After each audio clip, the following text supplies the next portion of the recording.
เสียงจากดินเกมแต่วิเศษจากดินเกมโอ้ยมันบ่ม่วนมันบ่หลายคนเนาะว่าครูว่ามันบ่หลายคนมันนักเรียนเฮาขาดหลายๆนี่ที่ขาด6คนพุ่นดินเกมมันก็บ่ม่วนแหละเขาบ่ได้เรียนขนาดนี้ใครอยู่รอบเราคนน้องผู้หญิงวันสุกทิศก่อนเอ้ยนี่แต่ว่าตอนนี้เฮาเอาเป็นความถ้วยไปก่อนเนาะ3-3มีคนมาหลายคืออาทิตย์ก่อนเนาะบรรยากาศมันก็แม่นบรรยากาศมันก็หนาวแน่มื้อนี้เข้าหน้าหนาวเลยเดือน11เลยเนาะหน้าหนาวเดือน11ถึงเดือน12ลาวเดือน11สากลเดือน12ลาวเฮาเนี่ยเดือนหนาวแล้วเดือนหน้านี่แฮงหนาวเอาพร้อมบ่สำหรับ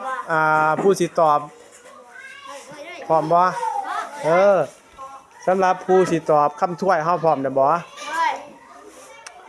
คำถ้วยเอา2คำเนาะ2คำถ้วยคำถ้วยที่1ไฟไหม้ป่าบ่ไหม้เสือกหนังแม่นหยังฮะมันทางกระนุนมันเป็นทางกระนุนก็ได้บ่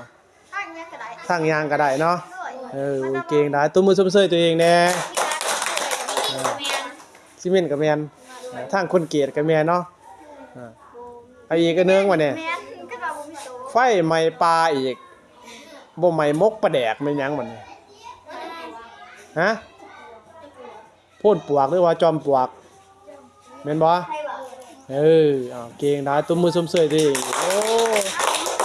นี่จะพูดเก่งๆไว้มื้อนี้มื้อนี้มีแต่พูดเก่งๆเนาะอากาศหนาวนี่ผิดปกติเนาะอันนี้จะพูดเก่งๆสมองเดินได้ดีฮะ